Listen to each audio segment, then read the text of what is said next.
thank you very much. Thank you for bearing with me for this 2 days. My third lecture will be called Fourier transform.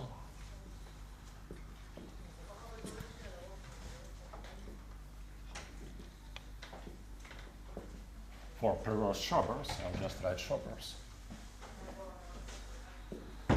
And the algebra of the infrared. I will explain what it is in some sense of.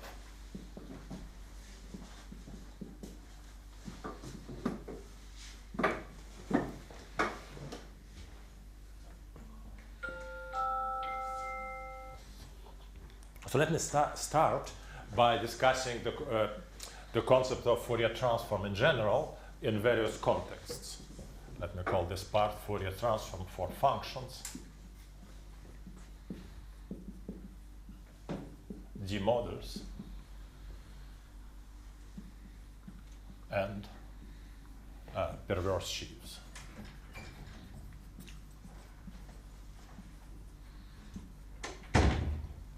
So let me underline this twice so that it's not. So I can underline this once. Okay. So Fourier transform is of course a familiar concept, but it can be looked at from so many different points of view just because it's so important. So let's look at the situation when I have a holomorphic function in the complex domain. F of W holomorphic.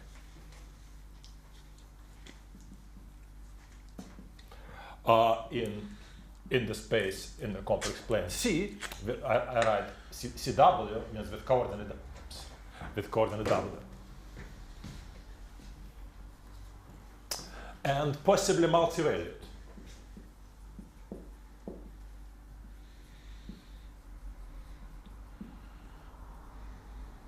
Something like square root of z minus 1 over z plus I. So what is it for? Is Fourier transform? Well, we want to write it's Fourier transform f check of a dual variable z would be integral. I write f of w e. Let me write minus zw. We may or may not put I here, but it's not so much relevant in complex domain. dw. But integrate over what? We are working in the complex plane. Well, this is our plane CW, in which the function have maybe some singularities, maybe poles. It's meromorphic. Oh, well, yes. So it's a holomorphic sort of analytic with singularities, possibly with poles. Yes, or something like this, but not. Something. Yes. Yeah, not something wild. So of course we can say we are restricted to the real line and consider as a real function integrate. But in the complex domain we have many other contours of integration. So really what we have to do, we should integrate over contour gamma, which can actually be dependent on z. So, contour may be like this. Contour gamma. But we want that so that the exponential function decays in this contour, so that the integral converges. So contour such that integral converges. But what does it mean? Integral converges means that exponential decays. Exp decays. It will surely converge if exponential function decays. So now how the exponential function behaves. So for instance, the function e to the w behaves like this. So in this half plane, it decays. So if you have a contour which begins and ends in this half plane and sort of meanders about the singularities, then we pick up a reasonable integral. But there are many choices. So many choices. And this means that this thing will be again multivariate. Typically it can be again multivariate. So in this way it's a somewhat subtle concept, the Fourier transform. But nevertheless, it's intuitively appealing. It's not what usually people study as Fourier transform, because we do on the real line, Fourier analysis, orthogonal systems, and so on. But it's completely natural. And people, of course, have looked at this for a long time. An alternative way of, so let me just say that it's a little subtle. I'm sorry. So usual multi-value means there is discrete amount of different values. Well, say maybe logarithm. Sorry. But logarithm has only, well, I mean, Yes. No, but here's also discrete, of course, because you can deform the contour. It's only the topological. It doesn't just depend on this, on how you go around singularities, right? It also depends on how you escape infinity. It depends. So for instance, you can go like this, or you can go like this. No, right. But you can also go to infinity at a different time. This really will not matter. So because it decays. It decays. Yes. So there will be discrete freedom still. Yes. Yeah. It's very hard to get a function in which multivaluedness would be of continuous nature. Mm-hmm. But again, this is a setup which kind of, for me at least, I was afraid of looking at it this way. Oh, it's such a mess. But on the other hand, it's reasonable, and it can be addressed in a more formal way. As Fourier transform, it's an isomorphism of rings of differential operators.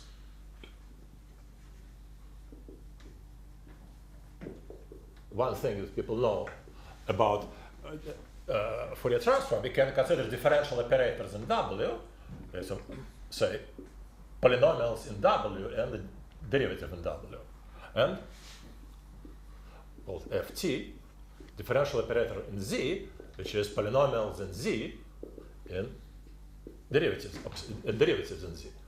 So when it goes like this, so that W goes to dZ and dW goes to minus Z.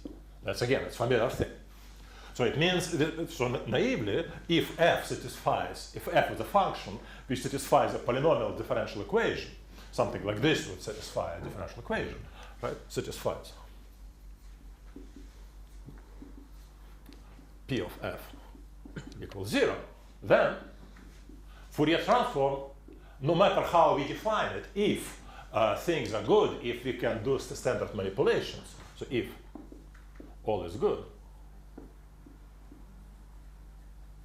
f satisfies the new differential operator of f check equals 0. So we pass from one differential operator to another. So in this way, we have this sort of under control.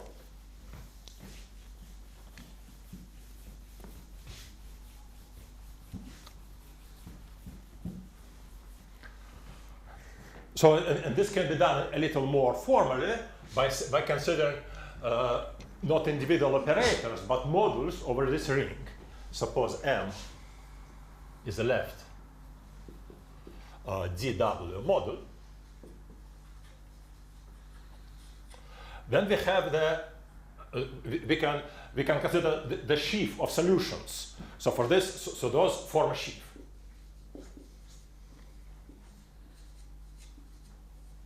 But somehow the philosophy of perverse sheaves that we should not look not only at sheaves but at complexes. So let me write the corresponding complex. So M is it's a derived factor in the sense of homological algebra, or HOM, over D from M to the ring of functions, which is a model of O CW. And this known as a solution complex. So it extends a little what I wrote there. So because it's a complex of sheaves. Its zero cohomology sheaf is a HOM. So it's more or less it's exactly sheaf of solutions.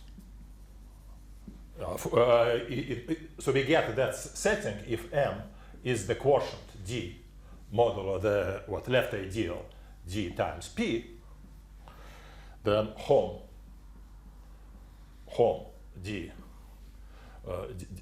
sorry, I'm writing it in there, from M to O equals, say, sheaf of F, that P of F equals 0. So more or less directly. So this is solution complex. It slightly extends because from the point of view of differential operators, we consider here the zeros of the operators, the kernel, but we need also to have the co-kernel. So another cohomology sheaf is sort of co-kernel, like in the theory of index of differential operators.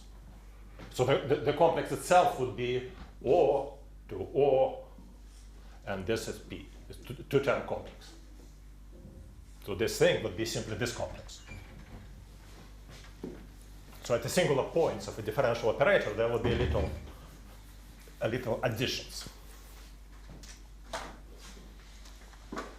So now I recall again in this situation the Riemann-Hilbert correspondence.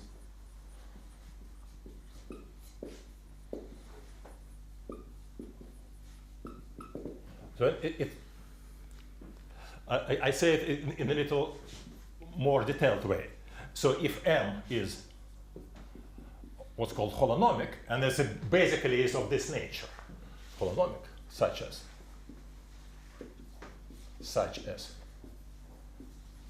D mod dp, and in fact, from what I understand, yes, every holonomic model can be represented like this, even though it's maybe not natural. Then Sol M is perverse, is a perverse sheaf. And second, so besides being holonomic, there is a concept of being regular holonomic, and as such, this correspondence is one-to-one. So let me write it here: D mod holonomic. We have solution to perverse sheaves on C. This is a functor. So, and inside we hear D model holonomic regular, and this is an equivalence. That second part. So, and the regular means, like the different ways of defining, regular means that solutions grow at most polynomial. So regular, one way of saying this, regular means solutions grow at most polynomial, near singular points.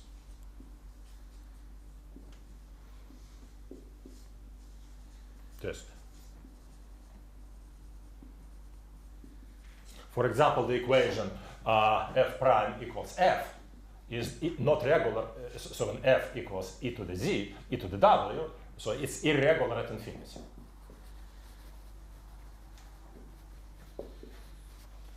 Or we can concoct similar thing at a finite point of the complex plane.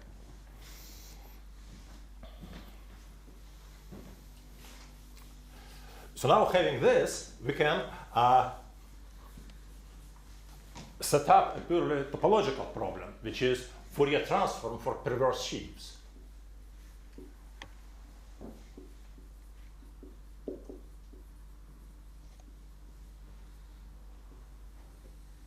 We start with the perverse sheaf F, perv C. We lift it by this part, by part 2, under factor of solutions to M. So it will be holonomic regular model. Then, applying Fourier transform, we get M check. Or M check. So what it is the same model, but with a different structure, the same space, but with action in a different way. It will be Ft star of M. So it's a model, so more regular over dw. This will be over dz. And it will be holonomic, but not necessarily regular. Holonomic, and typically irregular. And from that in particular, we can do a new perverse sheaf which is soul of M check. So in this way, we can start with a topological object and get a topological object. And the question is, what do we get? So, and this has been addressed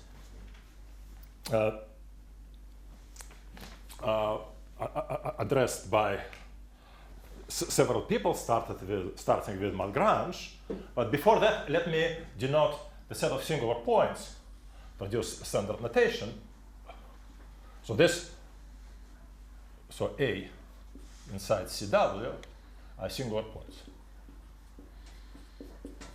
Okay. So and I sort of number them W1, W2, W. Oh, so it's a general results of Malgrange. In fact, one can say something, if one studies this systematically, one can start for any holonomic model, regular or not, make its Fourier transform, will be again a holonomic model, sometimes regular, sometimes not. Sometimes it can be regular if this is not regular, because the Fourier transform is involutive.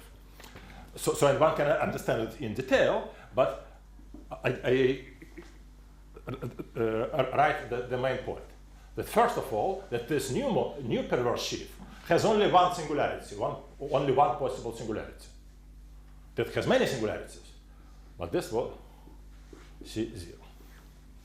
So it only in the space C0. So it has one singularity at 0 is regular singularity of M at 0 is regular. So at infinity is typically irregular. And one can understand precisely, rather precisely, the irregularity in this. So irregularity can be explained, can be studied. Irregularity can be described.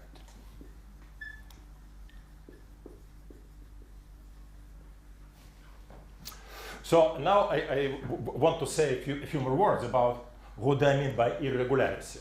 Would sort of develop this point of view. If regular means that solutions grow at most polynomially, there are no exponentials, and if it's irregular, then there are exponentials. And the irregularity is described by studied in which direction we have, which solutions have exponential growth of which order. So more formally, this irregularity is described in terms of so-called Stokes filtration.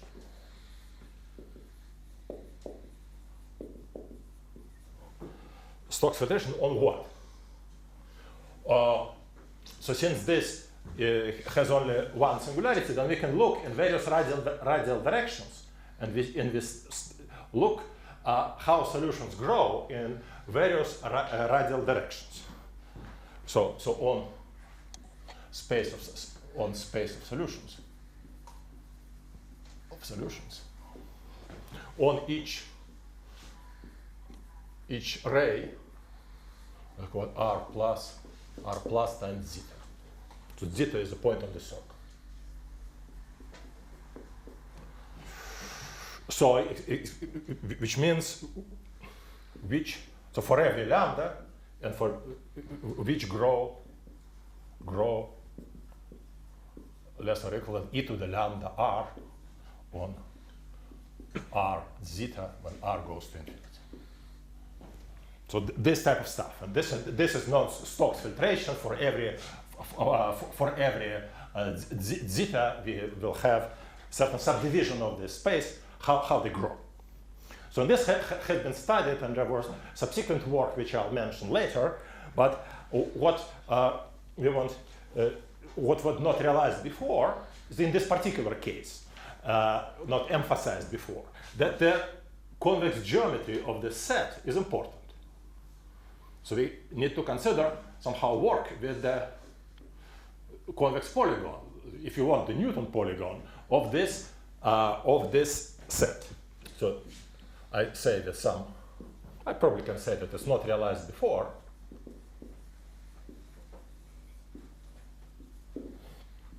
that a good answer, one can get, so it's such an important problem that it has several answers.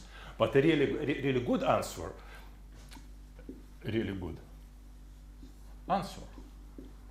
at least for our purposes, involves convex geometry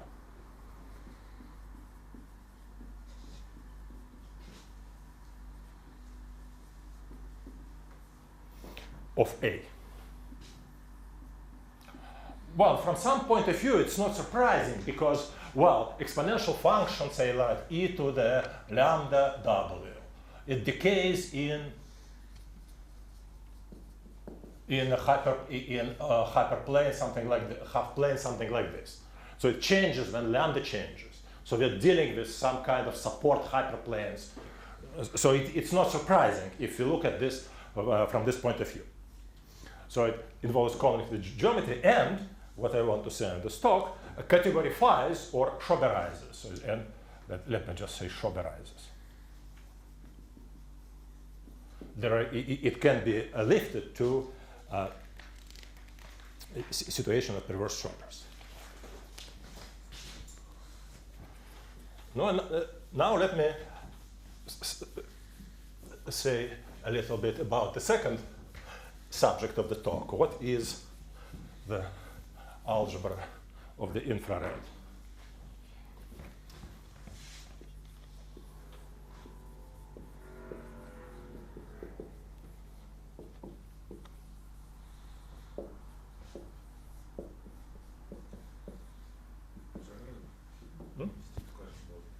Yeah. Is the ordinance Fourier transform rather than any other? Like what? Unitary transformation with representation.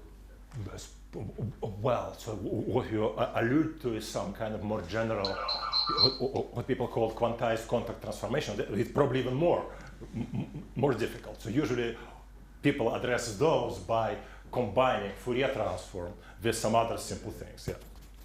But you see, this already is kind of, at least for me, it was something that I avoided thinking of before.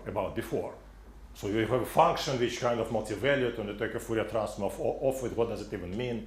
Yeah, it's kind of mess. It seems like it's a mess, but it's not really a mess. What is algebra of the infrared? So the concept was introduced, the word, but by Gayut and Mordvit.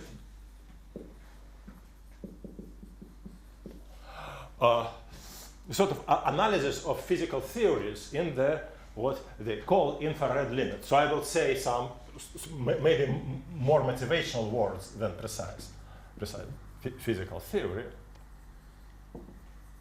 It will, like in general, in the infrared limit.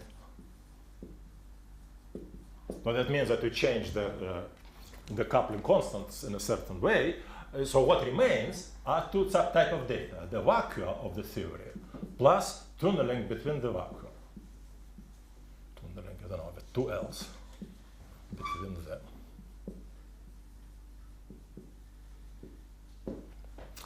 Now, this formalism applies to some particular type of two-dimensional theories.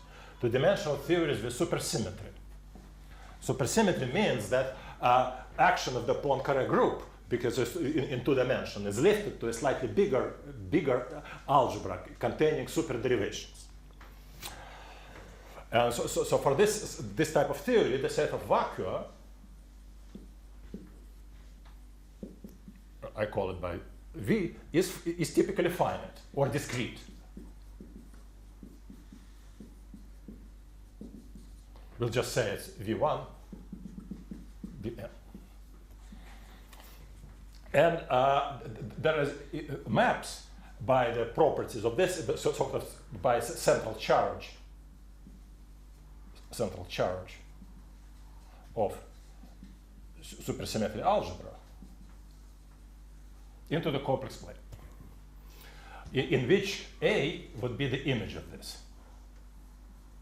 So the point set A would be the image of the vacuum.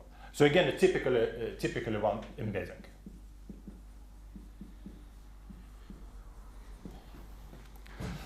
So in this theory, every vacuum gets some categorical data, which is a category of d-branes.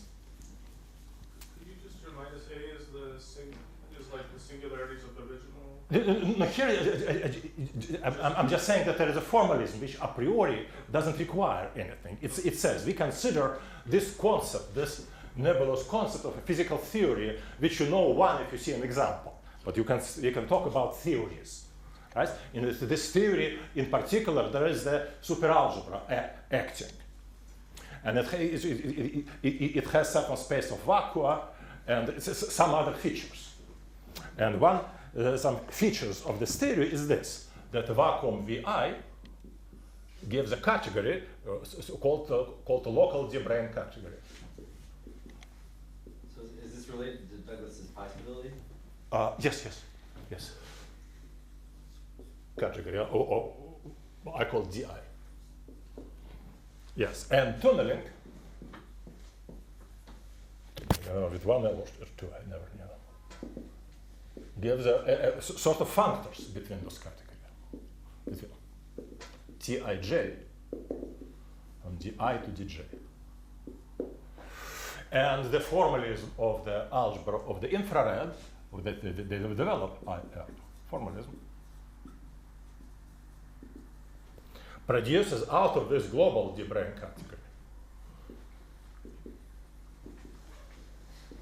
category corresponding to given half planes, to a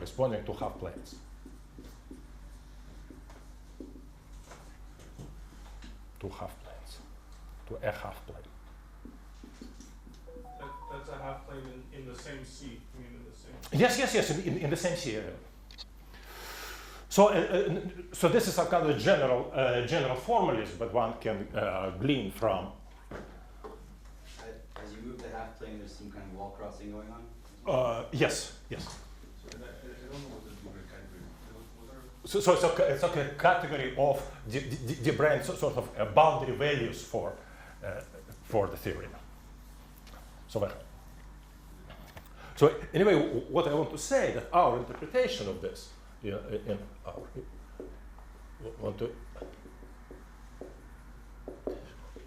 by with Soibelman and Suhanov.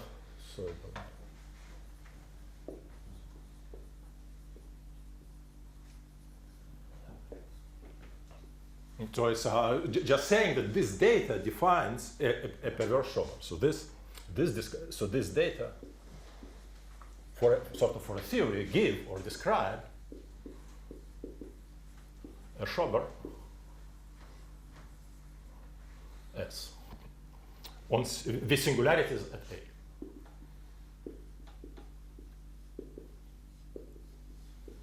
And the categories Di are the categories of vanishing cycles.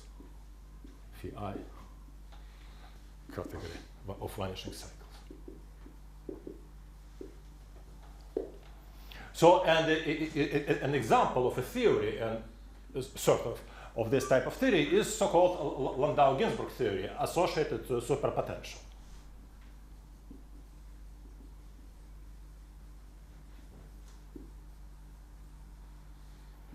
Associated to a holomorphic function W from X to C. So holomorphic proper. And this is Keller, Calabi-Yau,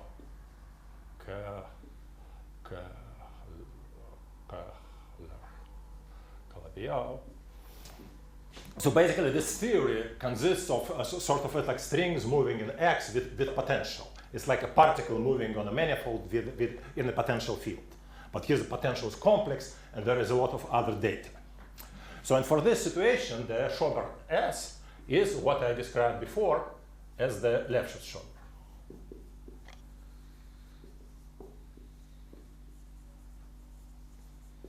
But the formalism, which I want to present, works in more general case, with more general situation. What do you mean by the singularity of the shobers? See, a point in which it is not a local system. Okay.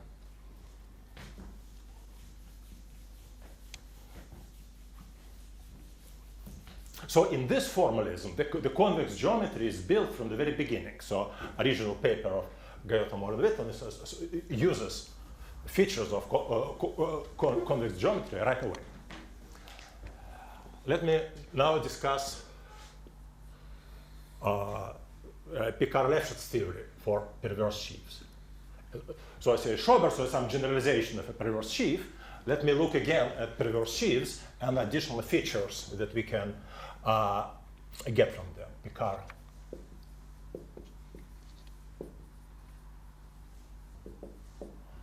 Theory for perverse sheaves.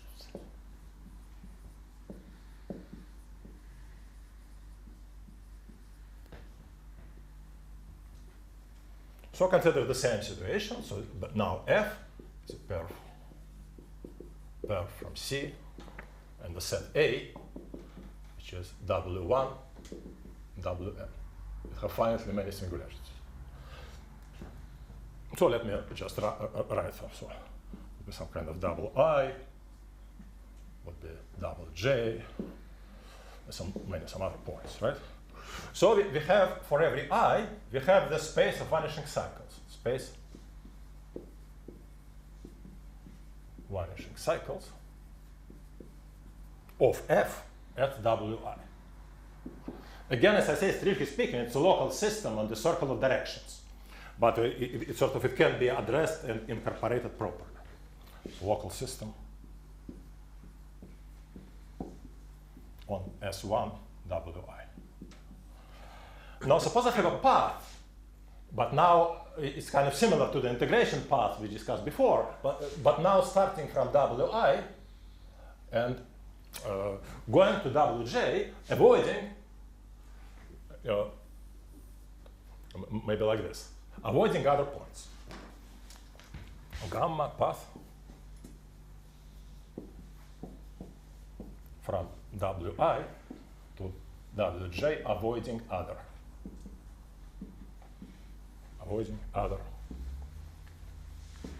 gamma k. Then, so this is my path gamma. Then, what I can form a transport functor. Let's write T, transport map, Tij, Ij of. Avoiding WK? Oh, yes. Sorry, yes. Avoiding WK, of course, yes. So Tij of gamma would be from phi I to phi j. But strictly speaking, it would be from the stalk of phi I at this direction to the stalk of phi j at that direction. So, and defined like this, let's call it transport map.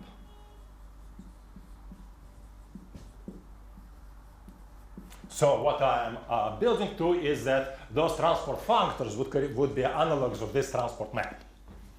It is an elementary construction from theory of perverse sheaves, which of course goes back to the classical Picard-Lefschetz theory. So what happens here, how is it defined? Well, so suppose I straighten my path gamma here.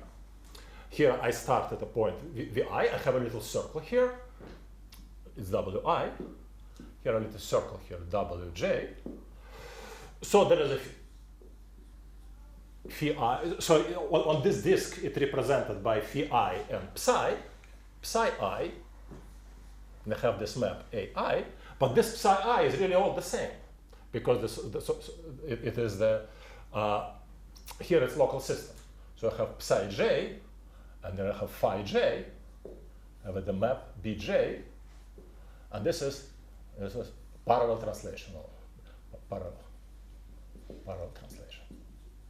So can I ask, I mean, on the if you remove the Wi, is it the trivial level system of categories? No, in general, no, it has monogamy. Okay.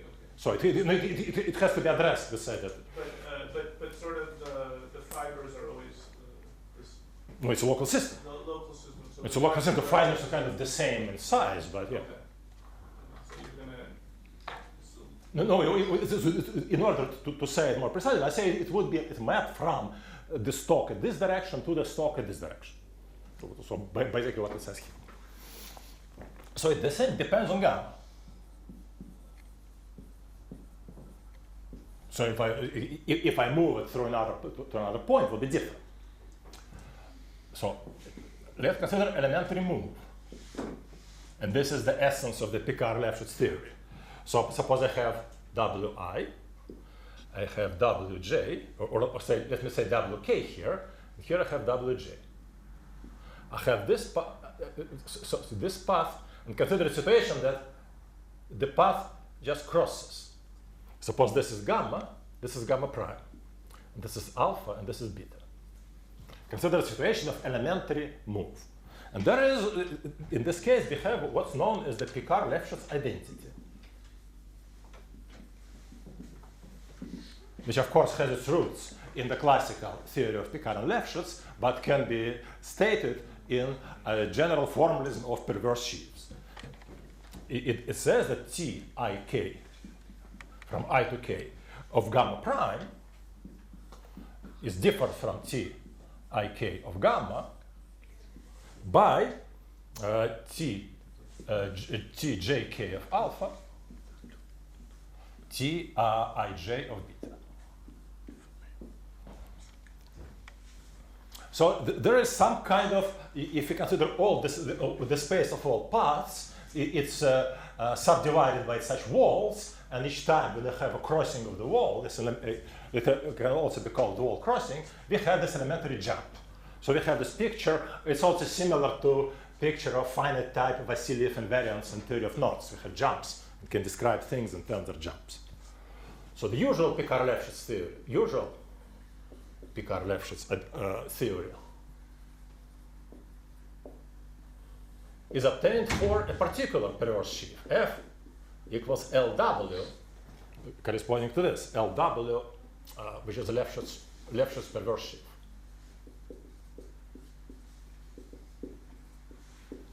So in this case, phi corresponding to a Lefschetz fibration. And this because the quadratic singularity that phi is one-dimensional, isomorphic to k. So in Tij of gamma are elements of k, but they really are integers, are certain intersection indexes. Intersection index of intersection number of Lefschetz symbols. There's a question from the Zoom audience. Yes. So why does parallel transport take vanishing cycles to vanishing cycles? It doesn't. No. It takes nearby cycles to nearby cycles. So this map can be any kind of map. It gets this space because this by definition is the stalk at a nearby point to this space, which is the stalk at another. This the point over the same. So this intersection number of thimbles, and the standard picture would be like this. Let me draw this picture quickly. Suppose we have Wi here, we have Wj here, and this my path gamma. So then from this, there is a critical point here. I grow from this, what's called a Lefschetz thimble, and from this I grow another Lefschetz thimble, and they meet here somehow, and you count the intersection points. So the classical Picard-Lefschetz theory will say something about intersection numbers of those Lefschetz thimbles. But it's formalized as somehow that the point of making axiomatic theory, of making abstract concepts. So the concept of perverse sheaves is important in particular because it incorporates the important features of the classical Picard-Lefschetz theory.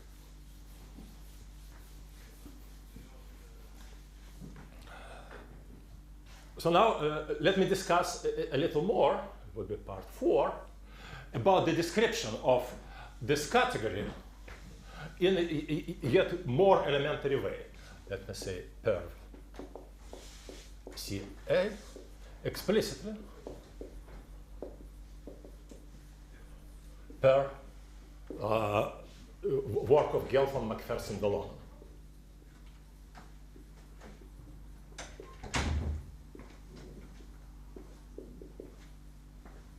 And this is Sergei Gelfand.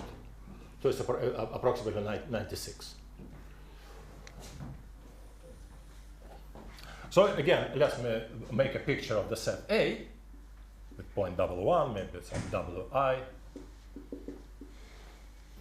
So we choose, so this is Wn maybe.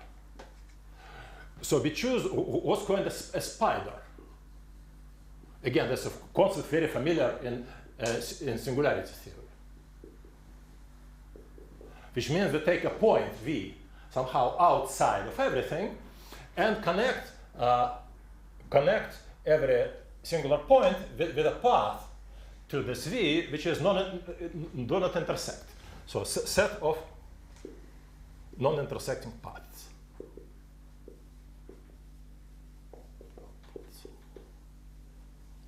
It's called alpha,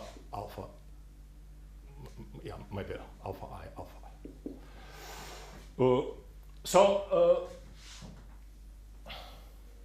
The point of view that we want to present of this is that we should think of V being very, very far away from the physical point of view. So from the mathematical topological point of view, this point V can be here, but we want to present adopt the point of view that it is far away, so at infinity, so to say. So if we have in the geographical language, there will be something like Vladivostok, a place where it's very, very, very far away. Vladivostok. So this is just to put mathematical construction in perspective. So then a perverse sheaf F is identified by Gelfand, McPherson, and Valonen to a datum of. Well, we have at each of those we have the space of vanishing cycles, phi n. This we have psi, which is a stock at V, and we have the same diagram before. We call it like A1, B1, AN, BN. So the category of perverse sheaves is identified with category of such diagrams such that 1 minus AIBI is invertible. So this, in particular, this gives a path from each WI to WJ. We go all the way to Vladivostok and come back. So it gives TIJ, I call it Vladivostok, from phi I to psi to phi j. It will be AI, BJ. But from a physical point of view, to do this is unnatural. If you want to go from like one city to the next city, you go in a straight road rather than going far away. So physically,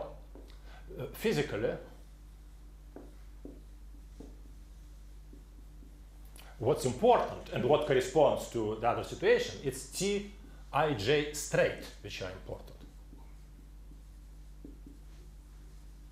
More immediately.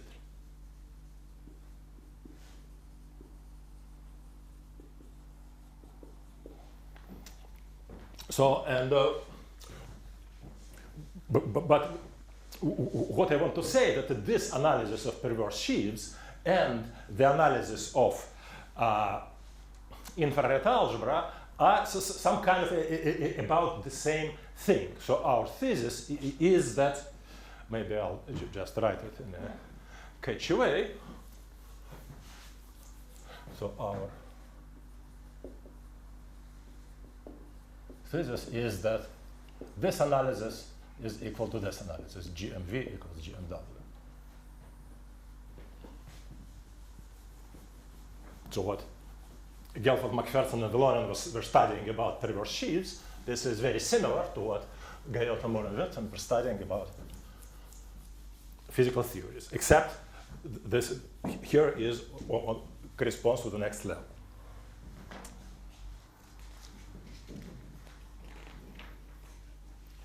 So now, all of this can be extended to shobers. Let me write PL theory for shobers.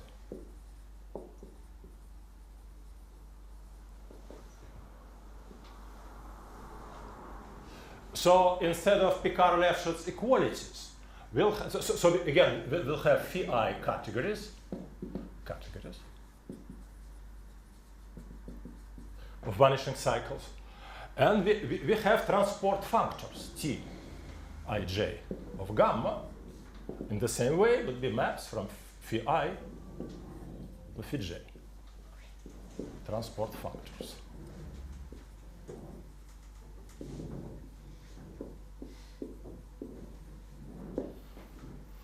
So instead of Picard-Lefschetz identity would be lifted to Picard-Lefschetz triangle. So Picard-Lefschetz triangle. This identity had the form of 3 terms, and we have 3 terms. It's very natural to expect that there is an exact triangle in appropriate triangulated category.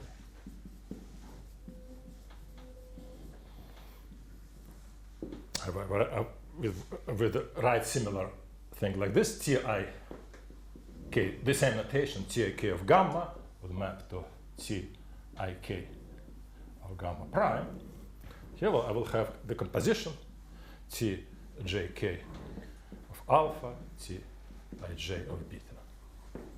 Or I can write it as a triangle. I just wrote it like this. So, and again, we can, using this Vladivostok interpretation, so we can reduce the description of a shober. So, again, can reduce to, or Gelfand-McPherson-Belonen data of phi1, phi n, but now there are categories in the functor psi, and we have just n spherical factors, let's say b1, bn, n spherical factors.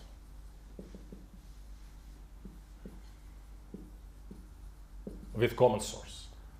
But again, what is interesting is rectilinear. So our thesis is that rectilinear Tij, so they correspond of the path being a straight line, correspond in our interpretation. So to Snelling factors.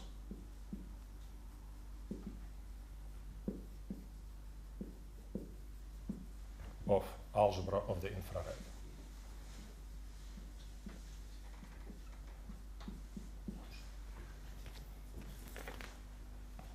If you start with the GMW picture, you have to cook up psi somehow.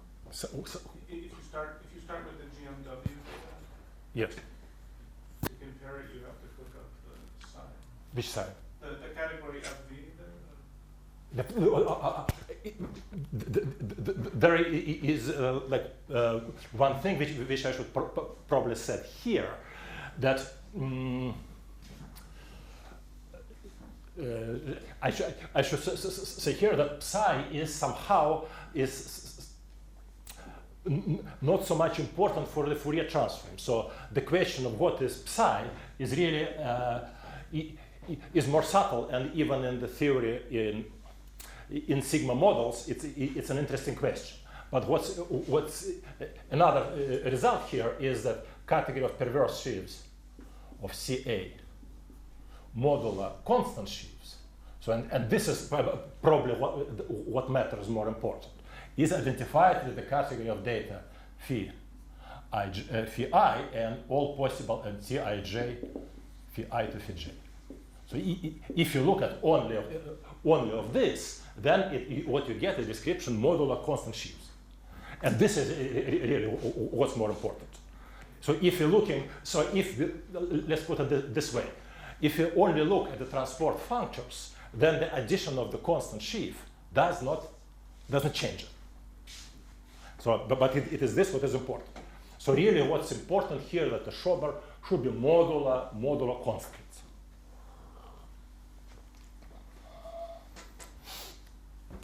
Sometimes, yes.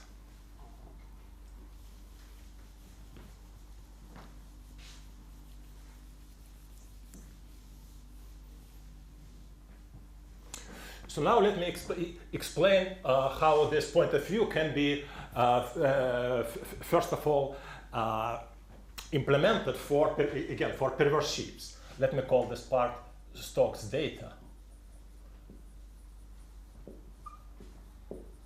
for F dual, where this perverse sheaf. And this what we call the baby infrared algebra.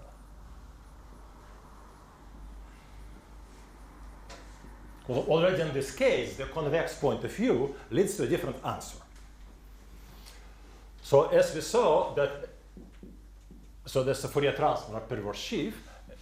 It belongs to perv C0, and moreover, so it's a Malgrange. I just continue a little. So it's new space. So this corresponds to a diagram, say phi check and psi check. Therefore, so what is this diagram?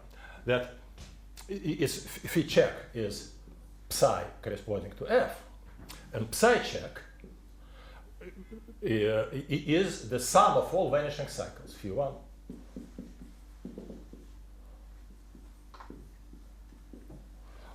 But not fully canonically, not canonically. Should it be Vn Phi 1 plus phi n, yes. Yes. So not canonically, so it's a local system, so it's a stock. So let me write like this, stock at zeta in circle at infinity is of this. Let's write psi check zeta. You can write as a cohomology, let me write like this, cohomology, hypercohomology of certain part of the complex plane with coefficients in f. And the part of the complex plane would be sufficient shift of the hyperplane of the half plane of decay, shifted half plane of decay.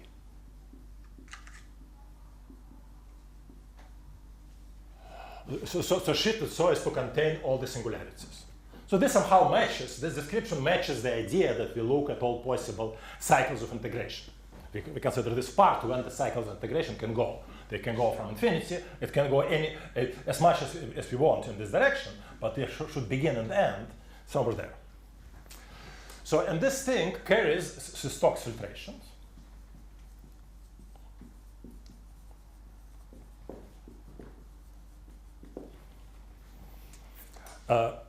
Let me just say maybe briefly how it goes. As I say, by Stokes filtration, so it first depends on zeta. So zeta gives order less than zeta on 1n by decays of exponentials. By decay of exponential. Which exponentials with which exponent decay faster in direction zeta. So it would be something like this. If we have those points, we project them on, I think it's direction zeta conjugate and see how they order. So this would be less than this would be less than this, but when we move, it switches. So switches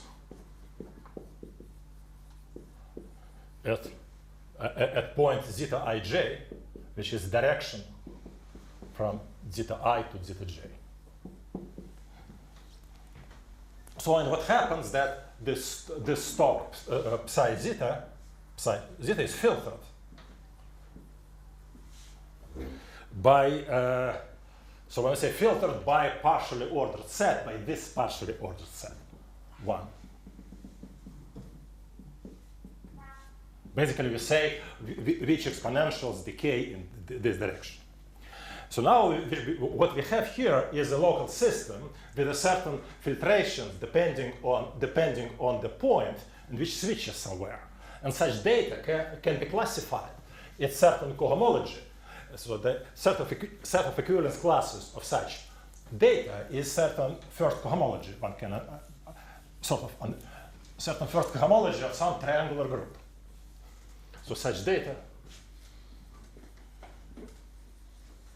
set of such data, so some H1 of S1, some sheaf of non-abelian triangular groups, sheaf of non-abelian groups.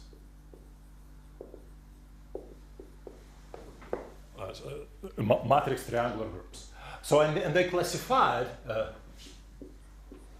by set of by one stock matrix, by one matrix known as a Stokes matrix. I call it C from the direct sum of phi to itself.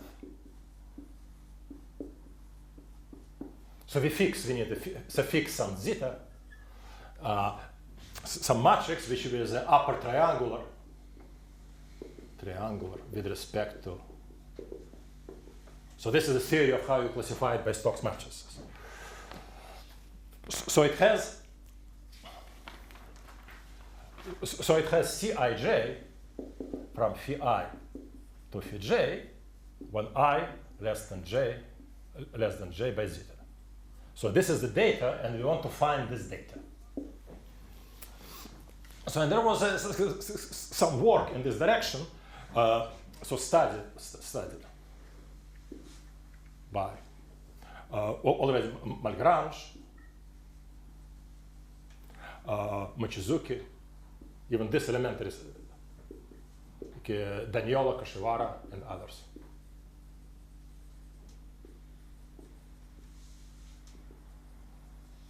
So the most detailed paper is paper of Daniola and others, 1705, 07610. But it's sort of it was studied from our point of view in the Vladivostok picture. So it's studied in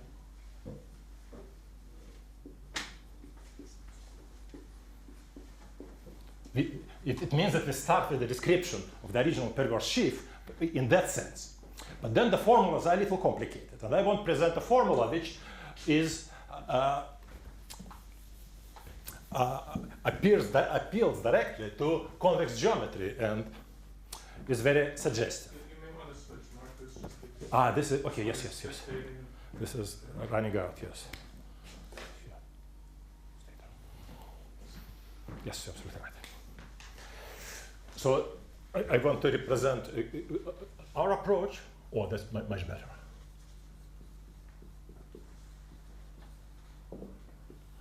So we fix some direction zeta. So we have our points. So let's form this type of convex polygon, this type of convex hull. That's W1. Or let's look. We want to find Cij. Let's look at such convex paths from convex linear paths from Wi to Wj. Look at. Is it important that I and j are extreme? No. So in principle there is more. No. For any I then less than j in this direction, which means that if you look like this, this is what you'll get. You don't care about things less than I. Yeah, right now we don't. Yeah. So look at all zeta, let's call it zeta convex paths. Let's call them. So Wi equals W, say I1, Wi2 equals Wip. From Wi to Wj. For example, there may be some other point here, right? And then this will be another convex path. When there will be another point here, there will be another convex path. Or there will be a path here, here, and here. There are all of such paths. So in our theorem, with Jan Soberman and Leo Suhanov, is that Cij is simply the sum over such paths of iterated rectilinear straight compositions. All right, T I p minus 1 IP, T I2 I1, and those are straight.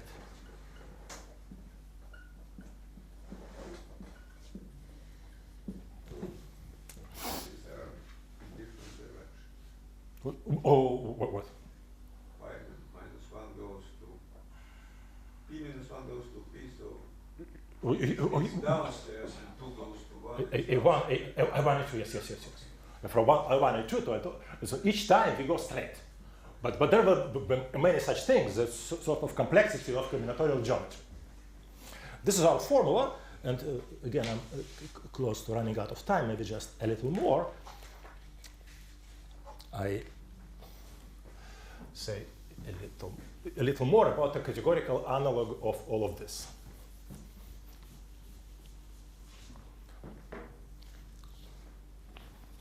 Let me write this part, probably the final part, called the Foucault-Seidel category with coefficients in the shober.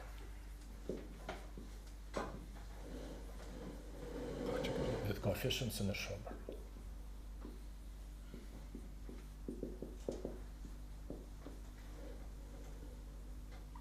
Shober S. So this is a version of D-brane categories. So it's a depends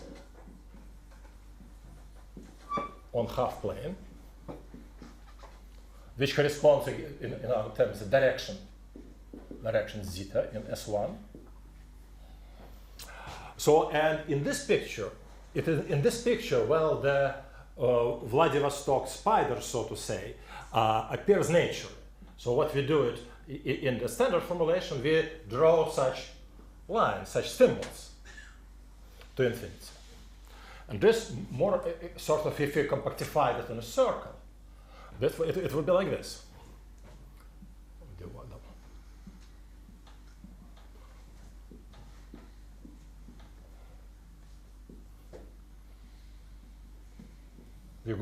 The standard picture, again, that can be, this picture is absolutely classical in singularity theory. For example, if you look at the book of Arnold and collaborators on singularity theory, you see this in the first volume all the time. Right, so and this spider, so Vladivostok, let's call it Vladivostok spider. So from this point of view, Schober gives us phi 1, phi n, and psi with a bunch of functors. I write them like this, say maybe a1, and this would be a1, I write adjoint from the other side, an adjoint from the other side. So and then we have a functor Tij of zeta. So this type of Vladivostok transport, Vladivostok.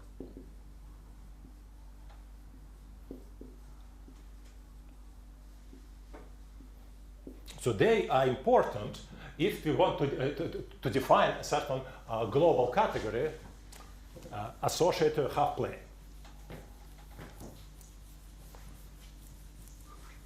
Basically, the point that this is a global construction, and the previous, those things are local. So what happens? They form what we call a monad or an algebra of functors, which means that there are compositions T jk of zeta, T ij of zeta. They are mapped into T ik of zeta. Because of their adjoint functors, if I write like this, I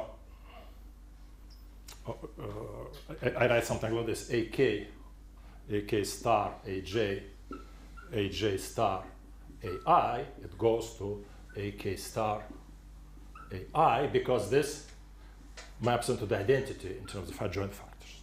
So it is some kind of algebra, associative algebra of functors.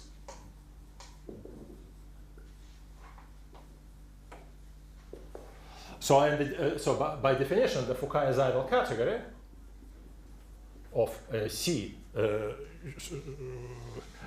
of the Schober S with direction zeta is the category of algebras, or the monad or the modulus of this is the category of algebras over this monad, which means the data in individual categories which are connected by those things, bunch of algebras over this monad. So, and this is a triangulated category with a semi-orthogonal decomposition. So there's a concept of semi-orthogonal decomposition. So almost like a direct sum. composition into phi1, category phi1, phi. Are these modules over the? Well, that's the terminology here may be confused. If you say it's a monad, then the standard terminology is algebra over monad. If you say that it's an algebra, then the standard terminology would be modules over this algebra. Okay, but these are essentially categories acted on by the. Yes. So it will be some kind of, if we have functors, categories, and those are bimodules, functors given bimodules, the certain triangular algebra made it out of those bimodules, and we have modules over this triangular algebra. So now, if you look at this, this precisely matches the Fourier transform. So what we have here, it is this is direct analog. So it's a direct analog of psi of Fourier transform on zeta.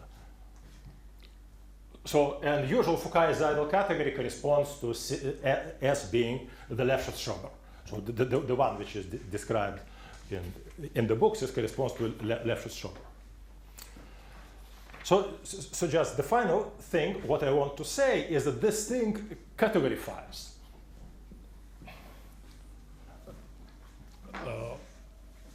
So let me describe this as the infrared complex.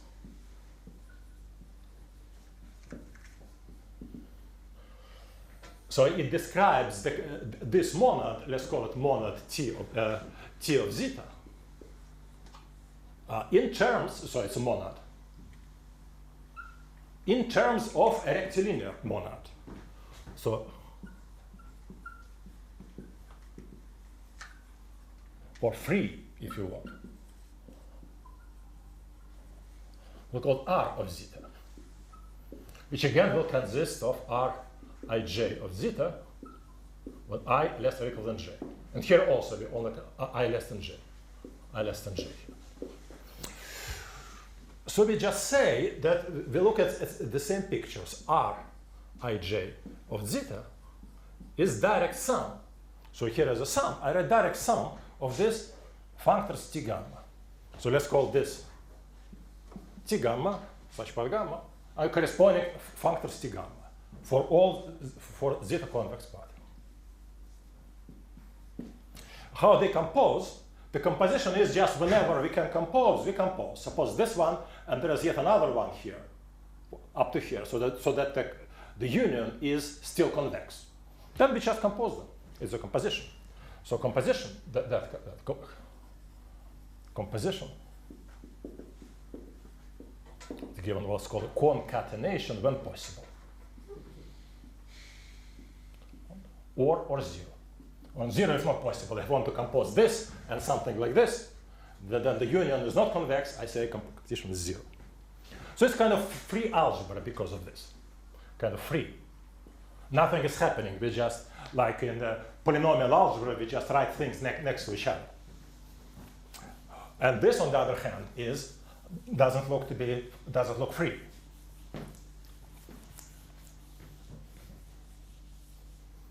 So our theorem that first there is a differential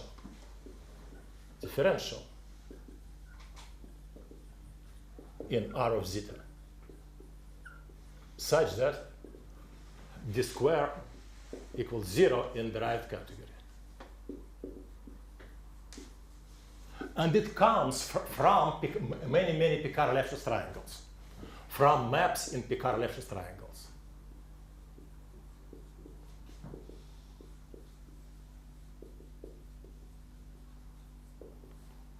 And two, there is a sort of filtration, or rather, let's say the formal term is Postnikov system.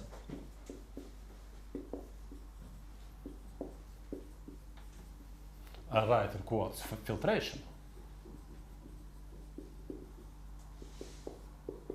In T of z, T of z, whose associated gradient associated graded is R of zeta, and the connecting differential is data, is D. D equals, so whenever you have associated graded, then there are some maps in between them in derived categories connecting maps. So basically we perturb, so what we have, so here we have an identity, so one thing is equal to the sum. In the other situation we have, in the sum there is an appropriate differential, such that if we take into account those differential in appropriate sense, we get the other. So in a way, so this can be seen as describing the Stokes filtration on the Fourier transform of the shober. So preserve describing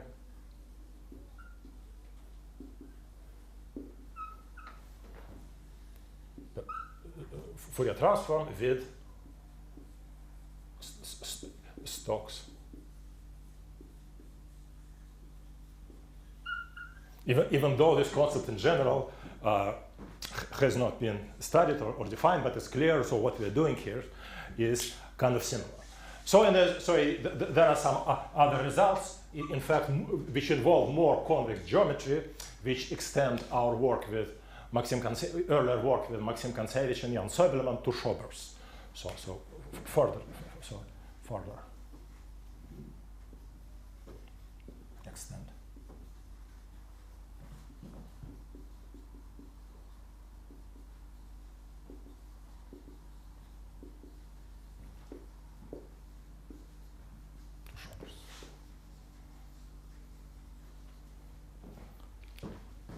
So in this way, remarkably, we have an interplay between perverse sheaves and the convex on the complex plane, their categorification, and interesting aspects of convex geometry, of which I told here only some part. There is in fact quite more, and in particular, we have the appearance of triangulations of this convex polygon, of the secondary polytope, which parameterizes such triangulations. So all these areas are simply seem to be connected into one coherent picture. Thank you very much.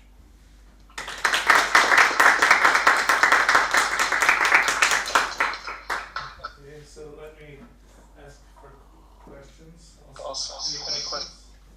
Also for the viewers at home.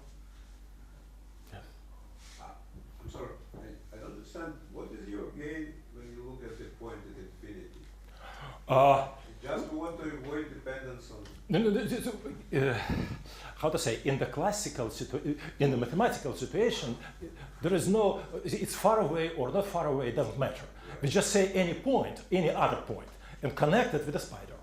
This is the formalism that one can find in the books on singularity theory. That's very, very, very classical. So, but sort of conceptually, we want this point to be separated. We want this to be like one thing and this point to be another thing. In particular, in the discussion of the Fourier transform, so those directions, those paths appear all the time, because suppose the function, want to take a Fourier transform function which is multivariate here. Right? Then around this we have a jump, and what really will be integrated will integrate this jump. The jump will be some distribution here, and this integral of those distributions for the entire thing, all the way to infinity along this path, would actually contribute to the analytic behavior of the Fourier transform. So from the analytic point of view, it's natural to do this in straight line to the infinity. But from the topological point of view, first of all, it doesn't matter. But if you look at this conceptually, so we have this infinity here, we really go very, very far away. But in this sense, you have many different infinities. Yes, and this accounts for this. And there's the change. This is those Stokes sectors. Yes. The changes. So what I said here, the Stokes filtration is in every direction, and the switch somewhere. So so where the switch, those are the Stokes lines and so on and so on. Yeah. so I don't really. Okay. It would be better to just let Yes, you read it. Hayan. Suppose I put shober in higher dimensions. Well, probably yes, but one has to sort of gather up the courage, yes, by fathering, yes. In principle, yes, of course. Yeah. It would be somehow easier to have a non-iterative approach, but it's also that's a path, that's a possible direction. Yeah. Any other questions? Okay, well, let's thank Mikhail warmly for the great series of Thank you.